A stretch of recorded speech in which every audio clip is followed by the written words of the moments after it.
Assalamualaikum warahmatullahi wabarakatuh. Semangat pagi anak-anak semuanya. Bersama saya Ibnu Asakir, guru mata pelajaran PPKN. Semoga kalian semua dalam keadaan sehat walafiat. Ya, jangan lupa tetap melaksanakan 3M, memakai masker, mencuci tangan pakai sabun, dan menjaga jarak. Baik anak-anak semuanya, saya akan menjelaskan terkait dengan pertemuan pertama pada pelajaran PPKN. Nah, pertemuan pertama ini kita akan membahas pada bab 1, yaitu perumusan dan penetapan Pancasila sebagai dasar negara. Sebelumnya, kami sampaikan dulu terkait dengan tujuan pembelajaran. Yang pertama adalah mensyukuri perumusan dan penetapan Pancasila sebagai dasar negara. Ini masuk pada penilaian sikap spiritual. Kemudian yang kedua adalah menghargai perumusan dan penetapan Pancasila sebagai dasar negara. Ini masuk pada penilaian sikap sosial, ya. Jadi nanti anak-anak sekalian, kalau kalian punya sikap menghargai, ya, apapun karya dari teman-teman kalian atau pendapat, ide dan seterusnya, nah berarti kalian sudah lakukan sikap sosial yang baik. Kemudian yang selanjutnya menganalisis perumusan dan penetapan Pancasila sebagai dasar. Ini masuk pada penilaian pengetahuan. Nah, kemudian yang ketiga adalah melihat komitmen kebangsaan para pendiri negara dalam perumusan dan penerapan Pancasila. Ini masuk pada penilaian pengetahuan. Ya. Nah, kemudian yang terakhir adalah melaksanakan tanggung jawab atas keputusan bersama dengan semangat konsensus tokoh nasional dalam perumusan Pancasila. Ini masuk pada keterampilan. Nah, ini anak-anak terkait dengan tujuan pembelajaran. Jadi nanti di dalam PPKN ini setidaknya kita tidak terlepas dari 4 penilaian. Yang pertama adalah sikap spiritual. Ya, kalian bisa tunjukkan dengan cara ya memulai dengan berdoa, ya segala sesuatu kita awali dengan berdoa, lalu mengakhiri dengan hamdalah, mensyukuri yang ada dan seterusnya, ya. Kemudian sikap sosial, ya menghargai, empati, ya simpati, ya saling tolong menolong, ya dan seterusnya. Kemudian ada penilaian pengetahuan, ya, yang nanti kita akan membahas kaitan dengan konten inti dari materi kita. Lalu ada penilaian keterampilan. Nah, baik, selanjutnya integrasi dengan ayat Al-Qur'an di bab ini adalah wa in ta'adzana rabbukum la in syakartum la azidannakum wa la in kafartum inna adzabi lasyadid. Nah, berkaitan dengan materi ini saya akan mengaitkan dengan bagaimana Allah Subhanahu wa taala memberikan kenikmatan kepada kita berupa tokoh-tokoh bangsa kita yang akan merumuskan Pancasila yang pada hari ini masih kita rasakan bagaimana Pancasila menjadi dasar negara.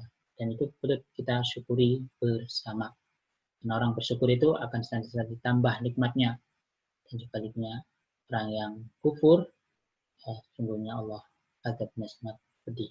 Nah, ayat ini mengajarkan kepada kita selalu bersyukur. Pancasila merupakan dasar negara, hasil kesepakatan para ulama dan tokoh bangsa.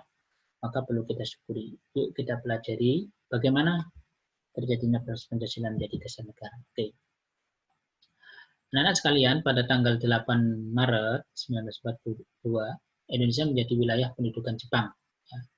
Artinya, penjajah Jepang masuk ke Indonesia, ya, melanjutkan penjajahan Belanda, ya, yang sudah menjajah negara kita selama 3,5 abad.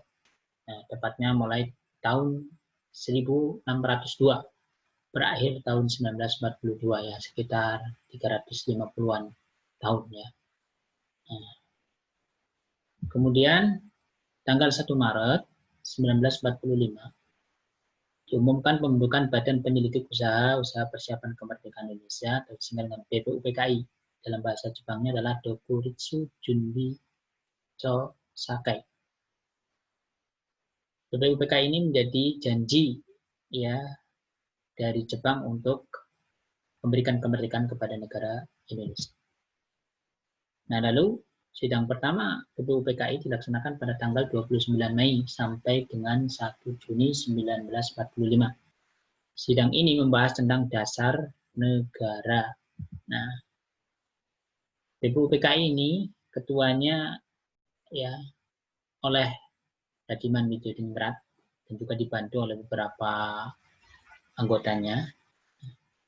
Dalam sidang itu yang dipimpin oleh beliau membahas tentang rumusan dasar negara. Ada beberapa tokoh yang menyampaikan pandangannya ya terhadap dasar negara Indonesia. Ya, setidaknya ada 3 tokoh. Yang pertama adalah Muhammad Yamin.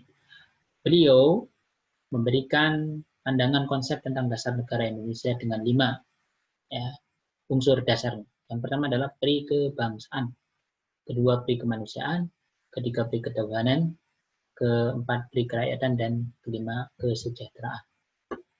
Lalu tokoh yang kedua adalah Insinyur Suparmo, ya, Profesor Supomo. Ya. Beliau juga mengusulkan 5 dasar negara. Ya. Ya, dasar negara dengan 5 unsur. Yang pertama adalah persatuan, keluargaan, keseimbangan lahir dan batin, keadilan rakyat, dan musyawarah. Nah, baru yang terakhir, ini usulan dari Soekarno. Ya, sebagaimana kita ketahui, beliau adalah tokoh proklamator sekaligus sebagai presiden yang pertama. Dia mengusulkan 5 unsur yang akan menjadi dasar negara kita. Yang pertama adalah nasionalisme dan kebangsaan Indonesia. Kemudian yang kedua adalah internasionalisme dan kemanusiaan. Kemudian yang ketiga mufakat atau demokrasi. Yang keempat kesejahteraan sosial, dan yang kelima adalah ketuhanan yang Maha Esa. Itu saja anak-anak sekalian, pada pertemuan pertama ini kita sudah belajar bagaimana kemudian perumusan Pancasila awal ya dirumuskan sehingga nanti kelak akan menjadi Pancasila. Jadi diawali dengan pembentukan BPUPKI yang ini menjadi satu janji dari Jepang sebagai penjajah yang melanjutkan penjajahan Belanda. Lalu kemudian diadakan sidang pertama. Nah, di sidang pertama itulah membahas tentang dasar negara Indonesia. Insya Allah kita akan lanjutkan pada pertemuan yang kedua. Demikian anak-anak semuanya. Kita akhiri dengan hamdalah. Alhamdulillahirrahmanirrahim. Assalamualaikum warahmatullahi wabarakatuh.